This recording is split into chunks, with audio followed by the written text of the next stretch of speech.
함께 하시기를. 우리 주님 주시는 평안이 여러분들의 삶 가운데 늘 가득하게 함께 하시기를 바랍니다. 오늘 말씀의 제목이 조금 여러분들 불편하신가요? 하나님의 거절. 고개를 세차게 끄덕이시는데 불편하셔도 잘 들어보시기 바랍니다. 예전에 그 예스맨이라고 하는 영화가 있었습니다. 제가 참 좋아하는 짐 캐리라는 그 배우가 주연을 한 영화인데요. 굉장히 코믹하면서도 많은 생각을 하게 만드는 그런 영화였어요. 그 영화를 보면 주인공 칼은 항상 입에 노를 달고 사는 사람이었습니다.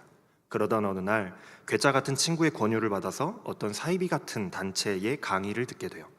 이름하여 예스 강연이었습니다. 이 단체의 교주로 보이는 사람이 가르치는 것은 긍정적인 사고로 예스를 외치며 살아가야 한다라는 그런 가르침을 가르쳤어요. 모든 일에 예스라고 답하라는 거죠. 그 강연에서 어쩌다 보니 이 노를 달고 살았던 이 칼도 앞으로 모든 일에 있어서 예스라고 외치겠다라고 서약을 해버리고 맙니다. 그래서 그날부터 자신이 한 그 약속 때문에 그 약속을 지키기 위해서 모든 일에 노라고 해야 될 일도 그냥 예스라고 외치기 시작하는 거예요. 홈리스가 태워다 달라고 해도 예스, 그 사람이 돈 좀 있으면 돈 좀 달라고 해도 예스, 심지어 자기가 회사에서 맡은 업무가 대출 심사인데 대출을 원하는 사람들이 오면 어떻게 해야 되겠어요? 안 되면 노라고 해야 되는데, 이건 안 될 것 같다라고 하면 노라고 외쳐야 되는데 사람들이 마구 몰려드는데도 그 사람들에게 다 예스라고 외치는 거예요. 무슨 일이 있어도 노라고 하지 않는 겁니다. 그런데 신기하게도 예스를 외치기 시작하면서 처음에는 모든 일들이 잘 풀리는 듯 했어요. 하지만 영화가 이제 뒤로 가면서 이제 문제가 생기죠. 아무런 이유 없이 맹목적인 예스만을 외쳤기 때문에 문제가 생겨나요. 그래서 예스 서약을 취소를 좀 하게 해달라고 부탁하기 위해서 그 이상한 사이비 단체의 강사를 다시 한번 찾아가서 만나게 되고, 그에게서 예스에 대한 새로운 의미를 새롭게 다시 알게 됩니다. 마음에서 우러나오는 예스가 아니라면 그 진정한 예스가 아니라는 거예요. 맹목적인 예스 말고요, 마음에서 우러나오는 예스. 여러분들이 생각하실 때에 하나님은 어떤 분이신가요? 여러분들이 알고 계시는 하나님은 어떤 분이신가요? 우리를 사랑하시는 하나님, 그래서 우리의 기도를 들어주시는 하나님, 우리가 하나님께 기도하면 하나님께서는 항상 예스, 그래 하고 외치시는 그런 하나님이신가요? 우리가 하나님의 말을 듣지 않고 하나님이 싫어하시는 일만 골라 한다고 할지라도 그런가요? 그렇다면 여러분들이 그렇게 알고 계시다면 여러분들이 생각하시는 하나님은 예스맨입니까? 하지만 하나님은 자판기가 아니에요. 우리가 기도하고 하나님께 달라고 언제든지 기도하기만 하면 내놓으시는, 무조건 우리가 기도를 입력하면 내놓으시는 그런 자판기 같은 하나님이 아니시라는 거예요. 무조건 예스만 외치는 예스맨 같은 자판기가 아닙니다. 하나님은 언제나 우리의 필요를 아시고 우리의 기도를 들으시는 하나님이시지만 예스맨은 아니라는 거예요. 때로는 하나님께서도 거절을 하시기도 하십니다. 지난주 말씀을 한번 여러분들 떠올려 보시길 바랍니다. 이스라엘 백성들의 삶은 우상 숭배가 굉장히 깊이 뿌리 내리고 있었어요. 하나님과 우상을 겸하여 섬기면서 아무라도 좋으니 복을 주기만 하면 좋겠다라는 그러한 마음으로 하나님도 섬기고 우상들도 막 섬기는 거예요. 아마도 이스라엘 백성들은 혹시라도 하나님보다도 우상이 우리에게 복을 더 많이 준다라는 그런 확신이 있었다라고 한다면 하나님 버리고 당장이라도 우상에 올인할 만한 그런 사람들이었던 것입니다. 하지만 하나님께서는 우상 숭배를 싫어하시고 수차례 선지자들을 통해서 너희들이 우상을 버려야 된다, 나만을 섬기라 하고 말씀하셨는데도 날이 갈수록 이스라엘 백성들은 우상 숭배를 더 심하게 하게 되죠. 점점 가면 갈수록 우상 숭배가 심해져 갔습니다. 그리고 결국 하나님의 분노가 폭발하게 돼요. 하나님께서 정말 참을 만큼 참으셨다라는 생각이 들 정도로 이스라엘 백성들의 역사가 우상 숭배의 역사였다라는 거예요. 하나님께서는 산에서 나무를 베어다가 솜씨 좋은 조각가가 깎아서 만든 그 아무짝에도 쓸모없는, 아무런 힘도 아무런 능력도 아무런 그런 복을 줄 수 없는 그런 헛된 우상을 숭배하지 말라고 분명하게 경고하십니다. 그리고 천지 만물을 창조하시고 복을 주시기도 하시고 때로는 심판하시기도 하시는 진정한 신 하나님을 두려워할 줄 알라 하고 말씀하시죠. 이처럼 하나님의 경고가 이스라엘 백성들의 귀에 들려오는데도 불구하고 이스라엘 백성들은 하나님의 말씀을 들을 생각조차 하지 않았어요. 듣는 신용이라도 하고 내가 좀 돌이켜보려고 하는 노력이라도 해야 되는데 그것조차 하지 않았다라는 겁니다. 그 결과가 하나님의 심판으로 시작되는 거예요. 바벨론이 이스라엘을 침공하기 전에 이미 먼저 이스라엘 땅에 극심한 가뭄이 닥쳐왔습니다. 고대 근동지방 이스라엘에서는 극심한 가뭄, 또 역병, 전쟁과 같은 것은 하나님이 이스라엘 백성들을 심판하시는 심판의 도구로 사용됐어요. 그 가뭄이 얼마나 극심했던지 모든 유다 백성이 성문 앞에 다 모여서 기력이 없는 모습으로 땅바닥에 쓰러져서 널브러져서 통곡하며 울부짖고 있었다라고 말씀이 증언하고 있습니다. 그 소리가 예루살렘 성을 뚫고 나와서 치솟듯이 오른다는 거예요. 귀족들은 물을 구하려고 종들을 곳곳에 보내서 이곳저곳 물을 찾아 다녀보지만 우물에 가도 물이 없어서 종들은 그저 빈 그릇만 가지고 돌아올 수밖에 없었어요. 그저 근심과 걱정과 민망함만을 가지고 빈손으로 주인에게 돌아갈 뿐이었습니다. 예루살렘뿐만이 아니라 이스라엘에 전국적으로 비가 내리지 않아서 땅이 갈라지고 농부들은 농사를 지을 수 없어서 깊은 한숨만을 내쉬고 있었다라는 거예요. 들짐승인 암사슴 또한 먹을 풀이 없어서 새끼를 낳아도 돌보지를 못하고 그저 버려둘 뿐이었어요. 암사슴이 자신의 낳은 새끼를 내다 버린다라는 표현은 마치 예레미야 2장 13절 말씀에 하나님께서 이스라엘 백성들의 두 가지 죄악을 말씀하실 때에 그들이 생수의 근원인 나를 버렸다라고 말씀하시는 이스라엘 백성들의 죄악을 떠올리게 만듭니다. 이스라엘이 지금 여호와 앞에서 저지른 그 죄악은 생수의 근원이 되시는 하나님을 버렸다라는 사실이에요. 하나님을 버렸다라는 게 이스라엘의 큰 죄악이라는 것이죠. 그리고 전혀 물이 고이지 않는 그런 물 웅덩이를 파가지고 그것이 마치 나에게 생수를 공급해 줄 수 있는 샘이라고 여겼다라는 거예요. 이게 무엇을 뜻하느냐면 샘물을 내어줄 수 없는, 나에게 복을 줄 수 없는 그 이방의 우상들을 나의 복을 줄 수 있는 통로라고, 나의 새로운 샘이라고 여기면서 생수의 근원 되시는 하나님은 내다 버려버렸다라는 것을 의미하는 말씀인 거예요. 너희들이 나를 그렇게 버렸으니 암사슴이 자기의 새끼를 내다 버리듯이 하나님께서 이스라엘 백성들을 버리시겠다는 비유의 그 반영인 겁니다. 생수의 근원을 잃어버린 이스라엘 백성들, 이스라엘의 작금의 그 상황은 마실 물이 없어서 말라 죽어가는 극심한 가뭄으로 나타나고 있어요. 또한 그나마 극한의 상황에서도 잘 견딘다는 이 들나귀마저도 벗은 산 위에서 승냥이처럼 헐떡거리고 있다라고 말씀하고 있는데 벗은 산은 전에도 한번 설명드렸죠. 산이 어떤 데라고 그랬어요? 우상을 숭배하는 장소라고 그랬잖아요. 벗은 산은 우상 숭배의 장소, 우상 숭배의 자리를 의미하는데 이스라엘 백성들이 가뭄이 극심해지자 하나님을 찾아가는 것이 아니라 도리어 우상 숭배의 자리를 찾아가서 우상들에게 비는 모습이 헐떡이는 승냥이와 같다라고 묘사하고 있는 거예요. 극심한 가뭄과 같은 그 하나님의 심판이 있을 때라도, 그렇게 하나님의 심판을 받았을 때라도 어서 빨리 자신들의 잘못됨과 죄악됨을 깨닫고 하나님 앞으로 나가서 하나님 앞에 엎드려서 죄를 고백하고 하나님께 용서를 구하면서 매달려야 하는데, 기도해야 하는데 오히려 우상 숭배의 자리를 찾아가서 우상들에게 매달려서 우상의 우물을 파고 생수를 달라고 우상들에게 그렇게 요구하고 있으니 얻을 수 있는 게 도대체 무엇이겠냐는 거예요. 나무를 깎아 만든 그 아무 힘도 없는 우상에 가서 우리에게 물을 주십시오 하면서 그렇게 빌고 있으니 얻을 수 있는 게 무엇이 있겠습니까? 그 우상들은 아무런 샘도 내어줄 수 없는 그런 헛된 것이거든요. 물을 내어줄 수 없는 그런 헛된 것이에요. 그러니 그들은 결국 풀을 먹지 못하여서 눈이 흐려지고 생기를 잃어가고 있는 들나귀와 똑같은 처지인 거예요. 이스라엘 백성들의 처지가 이 굶어 죽어가고 있는, 생기를 잃어가고 있는 들나귀와 똑같은 처지였다라는 겁니다. 점점 생기를 잃어가면서 죽어가고 있는 상황에 있는 거예요. 지금 이스라엘 전국에 내려진 이 가뭄이 이토록 극심하여서 모든 생명들이 생기를 잃어가고 죽어갈 정도로 극심한 하나님의 심판이었다라는 것을 우리가 이 표현들에서 잘 알 수가 있습니다. 상황이 이렇게 되자 에레미야 선지자는 이 불쌍한 유다 백성들을 대신하여서 하나님께 중보기도하기 시작하는 거예요. 이게 이스라엘 백성들의 기도가 아니라 예레미야 선지자의 기도입니다. 하나님, 우리가 하나님 앞에서 그렇게 죄를 짓고 어찌 하나님께 심판을 면할 수 있겠습니까마는, 하나님, 우리가 심판받는 것은 당연합니다마는 그래도 우리를 생각하셔서가 아니라 주님의 이름을 생각하셔서라도, 하나님 본인을 위해서라도 우리를 선처해 주시기를 부탁을 드립니다. 선처해 주시길 바랍니다.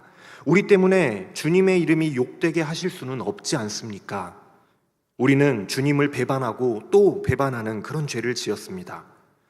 예레미야 선지자는 하나님 앞에 회개하지 못하는 그 유다 백성들, 이 이스라엘 백성들을 대신해서 선지자가 하나님 앞에 엎드려서 대신 빌고 자복하며 용서를 구하고 있어요.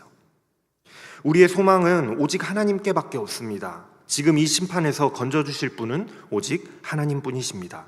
이방의 우상들이 우리를 건질 수 없습니다.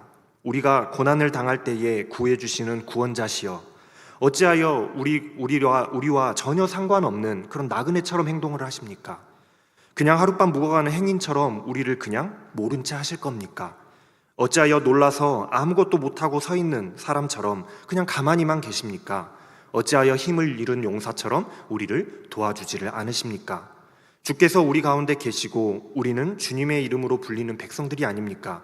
그러니 하나님, 우리를 버려두지 말아주십시오. 우리를 도와주십시오. 이렇게 애걸복걸을 하면서 하나님께 매달리고 있는 선지자의 기도예요. 정말 애절하지 않습니까? 자신을 거부했던 백성들이에요.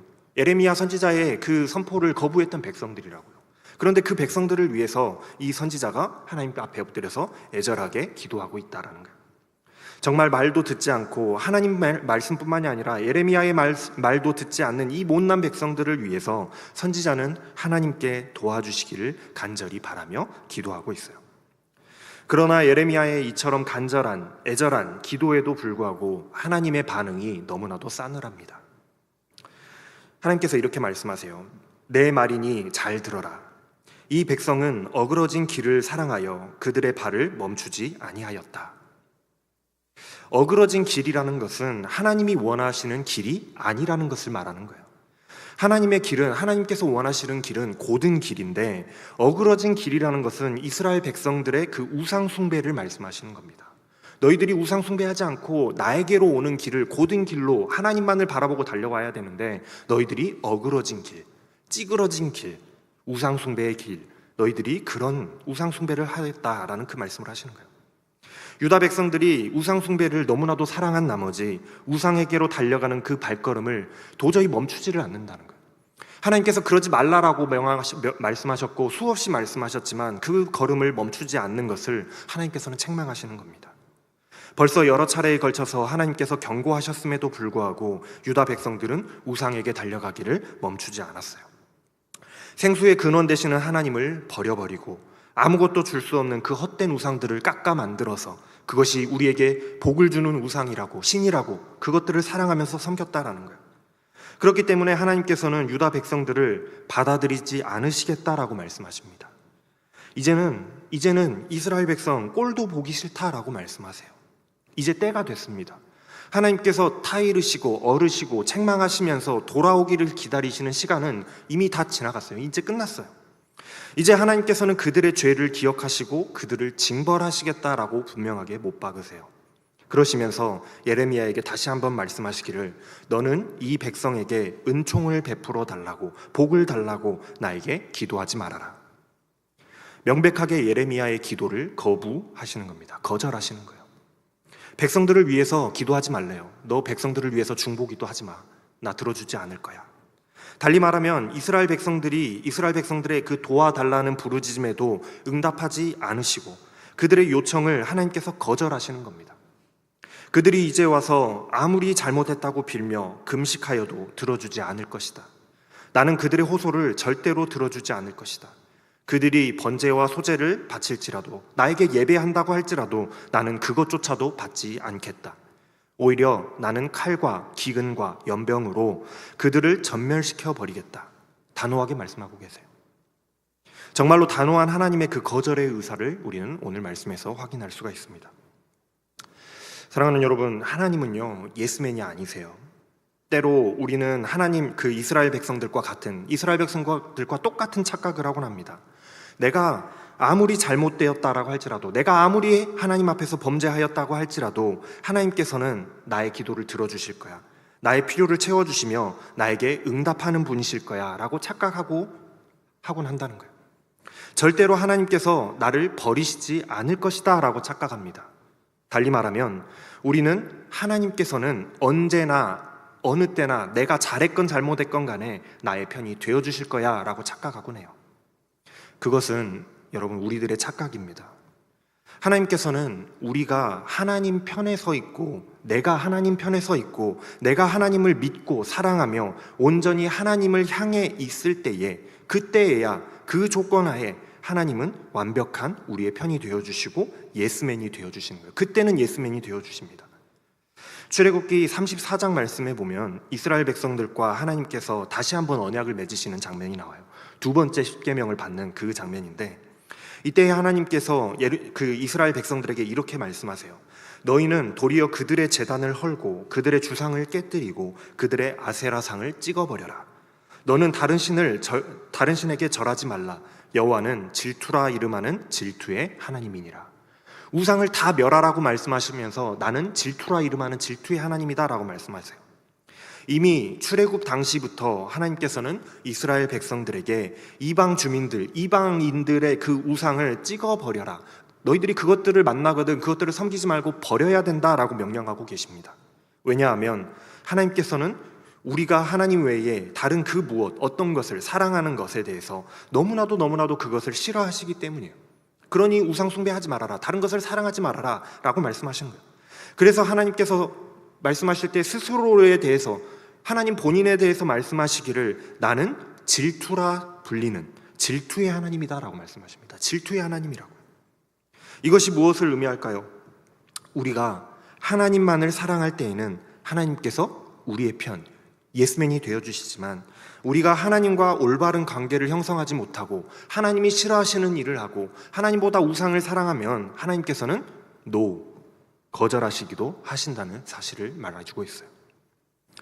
제가 요즘 그 나는 솔로라는 프로그램을 너무 재밌게 보고 있는데, 웃지 마세요, 심각합니다.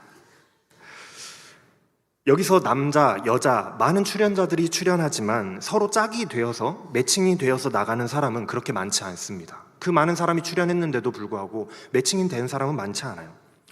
서로가 통하고 서로를 향한 마음이 그 안에서 확인이 되어야지만 상대방에게 자신의 이름을 알려주고, 또한 상대방 또한 그 사람이 나에게 호감을 표시했을 때 그 사람에게 마음이 확신이 있을 때에야 나도 좋아요, 예스라고 외치고 짝이 되어서 이렇게 맺어져서 나가잖아요. 둘 중 하나라도 서로의 마음이 그 안에서 맞지 않으면 한 사람이 거절하게 되는 거예요. 거절을 하게 된다는 것과 같이 하나님께서도 우리가 온전히 하나님만을 사랑하지 않고 하나님과 다른 것을 겸하여 사랑하면, 다른 것을 겸하여 섬기면 하나님께서는 질투하시고 거절하신다는 사실을 우리가 알아야 합니다. 그렇다면 우리가 하나님께 거절당하지 않기 위해서는 어떻게 해야 될까요? 여러분들 하나님께 거절당하고 싶지 않으시죠? 그렇다면 여러분들이 어떻게 하셔야겠습니까? 우리 안에 헛된 우상들을 버리고 온전히 하나님만을 바라보며 하나님만을 사랑하는 사람들이 되어야 되는 거예요. 그게 우선인 겁니다. 하나님이 무조건 내 기도만을 들어주세요 하는 것이 우선이 아니라 내가 먼저 하나님 앞에 하나님을 사랑하는 사람이 되어야 된다는 거예요. 우리와 하나님의 그 사이, 우리 관계가 올바로 되어질 때에, 우리가 고든 길을 갈 때에, 우리가 온전히 하나님만을 섬길 때에, 그때에 하나님께서는 우리에게 예스맨이 되어주신다는 사실을 기억하시길 바랍니다. 사랑하는 여러분, 이 진리의 말씀을 여러분들 반드시 기억하시길 바랍니다. 세상에 그 어떤 신도 우물에서 솟아나는 생수의 근원이 되어줄 수는 없습니다. 왜냐하면 그들은 아무런 능력이 없는 헛된, 허황된 것이기 때문이에요. 우리의 생수의 근원이 되실 수 있는 분은 오직 유일하신 하나님 뿐이세요. 절대로 이 진리의 말씀을 여러분들 잊어버리지 마시기 바랍니다. 그렇기 때문에 우리에게 생수의 근원이 되실 수 있는 분은 오직 하나님 뿐이시기 때문에, 그렇기 때문에 우리가 생수의 근원 되시는 하나님을 잃어버리고 내가 하나님을 버리고 하나님과의 관계가 끊어지게 되면 우리는 생수를 마실 물을 구할 길이 없어서 목마르게 되는 영혼의 기근을 맞이하게 되는 거예요. 마치 이스라엘 백성들이 하나님을 버리고 우상을 섬기기에 바빴던 것처럼, 그리고 그들이 하나님을 버렸을 때에 극심한 기근이 그들의 삶에 임했던 것처럼, 그래서 그 기근으로 말라 죽을 수밖에 없었던 것처럼, 우리가 하나님을 버리면 우리에게도 이와 같은 영혼의 기근이라는 심판이 임하게 된다는 사실을 여러분들 절대로 잊어버리지 마시기 바랍니다. 우리가 하나님을 사랑할 때에 하나님은 우리에게 예스맨이 되시지만, 우리가 하나님을 버리면 하나님께서도 우리를 거절하십니다. 기도하겠습니다. 언제나 사랑으로 우리를 바라보시는 하나님께서 우리를 사랑하심으로 언제나 우리가 하나님만을 사랑하기를 바라지만, 우리가 하나님보다도 세상의 것을 더욱 사랑하여서 우리의 마음속에 우상으로 삼고 그것들에게서 생수의 근원을 찾으며 두리번거리게 될 때에 하나님께서는 질투하시고 또 거절하신다는 사실을 오늘 말씀을 통해서 배웁니다. 세상의 헛된 우상들을 버리고 우리의 생수의 근원 되시는 하나님만을 사랑하게 하여 주셔서 하나님과 올바른 관계를 형성하는 자들 다 되게 하여 주시옵소서. 하나님과 더불어 사랑하는 자들 다 되게 하여 주시옵소서. 감사를 드리며 우리 주 예수 그리스도의 이름으로 기도합니다. 아멘.